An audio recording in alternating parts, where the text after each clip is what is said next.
Okay, welcome po muli dito sa ating munting YouTube channel at ito ang inyong Pinoy Firearms Instructor na Gunsmith din naman.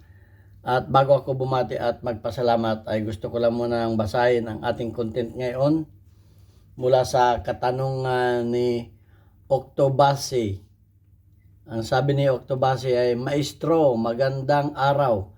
Itatanong ko lang po sana kung legal ang bumili ng mga accessories ng baril gaya ng magwheel, flashlight, red dot sight sa ibang bansa at ilagay sa bagahe pag-uwi sa Pilipinas. Yan.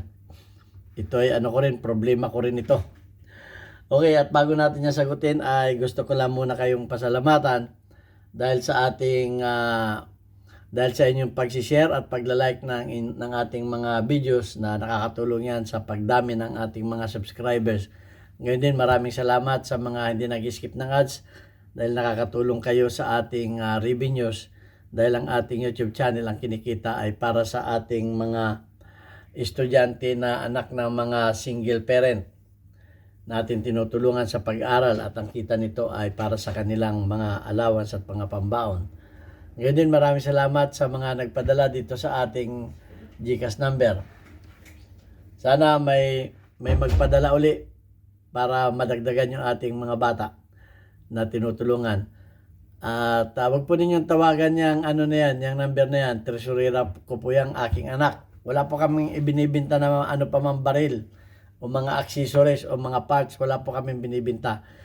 Kung may problema po kayo, ay matutulungan ko kayo sa pagsagot ng inyong mga katanungan dito sa ating YouTube channel. Okay, at lalo tigit maraming salamat kay Noli Pizza America na malaki ang naitulong sa atin na regular na nagpapadala dito sa ating dito sa ating premiere videos. At malaki ang naitulong mo sa nabili nating mga school supplies nitong mga nakaraang pasukan. Gayon din maraming salamat kay Boy Omay ng Riyadh, Saudi Arabia, kay Jubil Platon. Okay, do sa katanungan ni Octobase. Okay, ilalagay natin sa ating bagahe, uwi tayo sa Pilipinas, dadaan po yan sa x-ray, at pag yan ay nakita, yan po ay bawal. Bawal po yan. Hindi bawal dahil hindi pinagbabawal ng airlines, pero pinagbabawal ng ating custom, ng ating batas. Dahil ang lahat ng mga parts, accessories ng baril ay hindi po pwede. Baka nakakalusot pa yung mga tanimbala, yung mga paisa-isang bala, nakakalusot yan. Pero yan ay hindi natin pwedeng sabihin tanim accessories. Okay, so bawal po yan. At bagaman hindi man yan pinagbabawal ng airlines, makita man ng airlines yan, hindi bawal yan sa airlines. Ang bawal lang sa airlines ay mga may explosive. Okay. So, number 1 bawal yan. Kaya ako ay hindi ako nagpapadala niyan. Mabuti pa ipaano na lang ninyo. Hindi man air freight. Itong sea freight. 3 buwan bago makarating. 2 buwan bago makarating. Ay hindi naman po pwedeng yun lamang isang kahon na ganun ipapasea freight ninyo. Isang balikbayan box. Pero pagka yan ay maramihan ay hindi na rin lulusot yan. Hindi na rin yan lulusot. Kung mga paisa-isa siguro, pwedeng lumusot sa mga pampersonal, baka pwedeng lumusot sa sea cargo. Pero hindi ko rin ina-advise yan dahil bawal nga eh.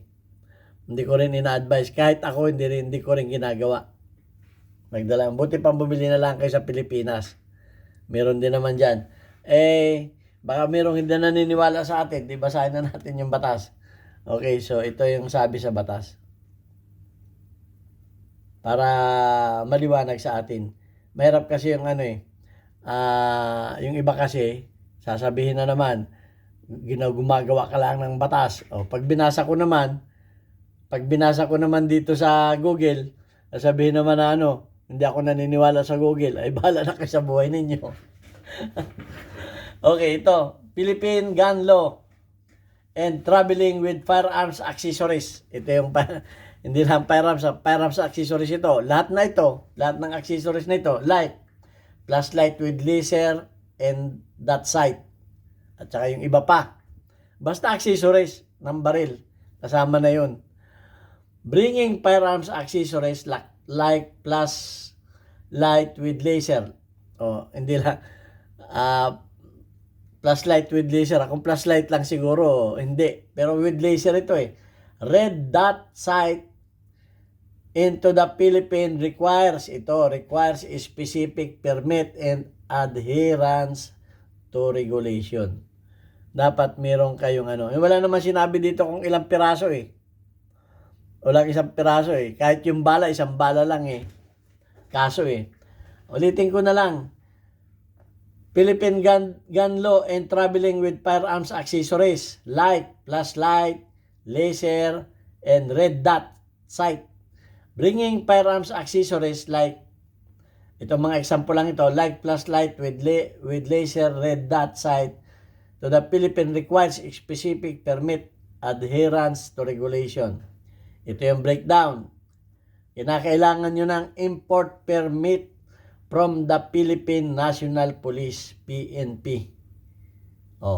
Pupunta pa kayo sa sa Firearms and Explosive Office at doon kayo kukuha ng permit. All firearms accessories, including those you mentioned, need an import permit from the PNP, Firearms and Explosive Office. This applies to individual. Kahit pa ikaw ay individual. Ibig sabihin, hindi ka nagbi-business Individual, yung mga pansarili lang. Individual and businesses. Kahit hindi pa pang-business. Okay, maliwanag Sabihin naman ninyo, pang-personal ko naman ito. Hindi naman ito pang-business, isang piraso lang. Ay, nakalagay dito ay applies. Ito ay na-apply sa individual at sa pang-business. Maliwanag. Baka katuwiran naman ninyo, katuwiran ko, ito naman ay hindi naman ito pang-business, pang-sarili ko lang ito. Hindi po, nakalagay dito ay individual. Kahit isa-isa lang yan. Compliance with custom regulation. Ito yung compliance sa custom regulation. The importation must also comply with the Custom Modernization and Tariff Act, also known as Republic Act number 10863. Yan yung naman ito. Sa Custom Tariff Act naman ito. Dahil yan ay lahat ng pumapasok kasi na import sa Pilipinas, yan ay may tax. May tax yan. Kahit nga pera, lumampas ng $10,000, may tax yan. Kaya nga sa aeroplano pa lang, bibigyan na kayo nung malit na papel, pipirma ninyo kung ano yung mga dala-dala ninyo dun. Pipresenta ninyo yun dun sa custom. Pag bago kayo lumabas ng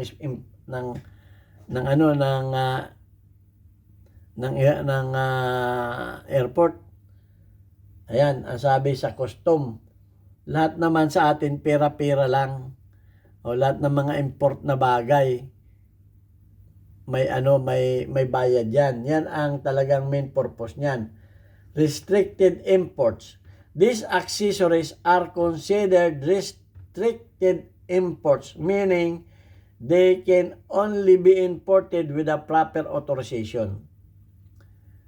Restricted import yan. Yung mga ganito. Restricted import. Kaya hindi ako makapag-uwi nito. Okay.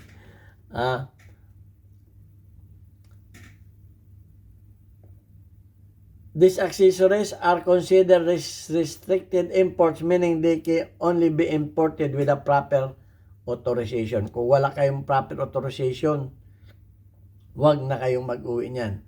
Declaration upon arrival. Ito yung sinasabi ko. Na-declare ninyo upon arrival. You'll need to declare these items to the Bureau of Customs upon arrival. If deemed taxable. Kung ito ay, sasabihin ng custom kung ito ay taxable. Yan. Para malaman ng custom kung magbibigay ba kayo ng tax, you'll need to pay the applicable duties and taxes. Yun, pera-pera rin lang talaga. Okay? So, pero bago kayo umano niyan, bumili niyan, kinakailangan may papilis na kayong dala-dala na mula sa Philippine National Police, sa FEO, Firearms and Explosive Office. Kinakailangan meron na kayong dala-dalang papel para pagdating ninyo sa airport, ilalagay ninyo yun. Meron naman akong papel na permit to import na dapat ay otorisado kayong magdala niyan. So, maliwanag. Yung declaration upon arrival. Okay? Important notes. Important notes ito. Individual BS license dealer. Ito. Baka may lusot tayo dito. Individual versus license dealer. Kung individual lang, hindi ka naman business dealer. While individuals can potentially obtain permit, the system is primarily extracted from licensed dealer manufacturer. Ayun. Ulitin ko With individual, can potentially, pwede rin tayong mag-obtain ng permit. The system, ang sistema ay sa primarily structured from illegal dealers manufacturer.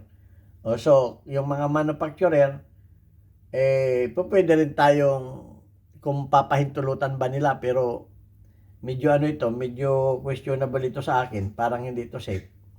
Mas maganda na yung magsiguro na tayo dun sa sa PNP. Okay.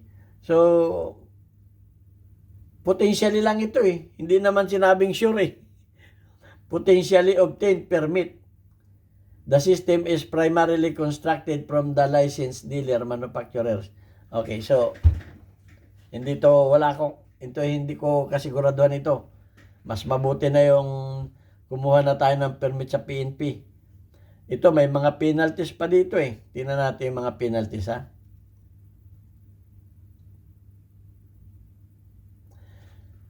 Penalties.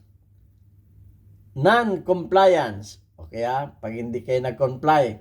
Failure to obtain the necessary permit and adhere to regulations can lead to serious consequences. Serious palang consequences nito. Hindi basta-basta. Including penalties for unlawful importation. Okay, merong kung ano yung batas sa unlawful importation, yun ang ipapataw sa atin, sa inyo, kung ginawa ninyo yan. Okay, ang sabi dito ay check with authorities. It is crucial to consult. Yan, ito sinasabi. Dapat talaga ay mag-consult sa Philippine National Police, Firearms and Explosive Office, PNP, FEO, and Bureau of Customs for most up-to-date information and specific requirements before traveling these items. Bago ka pa magdala niyan, ay magkumonsulta ka na. Yun ang sinasabi ko. Mas na yun. Kisa dun sa mga manufacturers kailangan kukonsulta. Mas maganda na yan. Para sure. Pero may disclaimer din dito Disclaimer. This information is for general guidance and may not cover all specific circumstances. Okay It's always best, ito may payo pa rin, it's always best to consult with the relevant authorities in the Philippines for accurate, personalized advice regarding your situation. So, pinakamaganda na talaga ay kumonsulta na tayo dun sa pinakapinuno. Kung ano yung pinuno na yan. Firearms and Explosive Unit, yan ang may kapangyarihan pagdating sa mga gun law. So, yan, maliwanag na. At para hindi na tayo magkamero ng problema sa ating pag-travel. Kahit isang piraso lang yan at nahuli yan sa x-ray, huwag nating ipagwalang bahala dahil baka sumakit ang ulo natin at malagas ang ating bulsa. Alam naman natin, pira-pira yan pag tayo nahulihan. Kaya nga yung mga tanimbala pinagkakapirahan sa Pilipinas. Ingat po tayong mga magbabiyahe mula sa abroad. Okay, kaya yan ay matagal ko nang inalam yan. Dahil ako'y pabalik-balik na. Hindi lang siguro 10 pabalik-balik na akong kasakay ng eroplano. Yan ang pinag-iingatan. Dahil ang aking trabaho ay nakalinya dyan sa mga ganyan, ay talagang ako'y maingat yan. So ayan, at babasahin ko lamang yung ating mga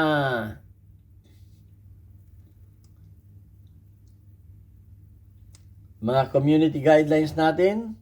Community spotlight, shout out kay May Lumaranan, meron kang 50 engagement, shout out kay Kuya Alex Vlog, meron kang 9 engagement, shout out kay Bobby Obillas, meron kang 85 engagement, shout out kay Adonis, meron kang 1 engagement, at shout out kay Tommy Aparachi, meron kang perfect 100 plus na engagement. At shout out sa mga taga Pinamalayan, Oriental Mindoro. Support po ninyo yung aking bagong negosyo dyan. Papa Burgers sa Alvarez Street, dati kong machine shop. Alvarez Street, Pinamalayan, Oriental Mindoro. Mapapaburger kayo sa sarap. Masarap mag-burger pag umuulan.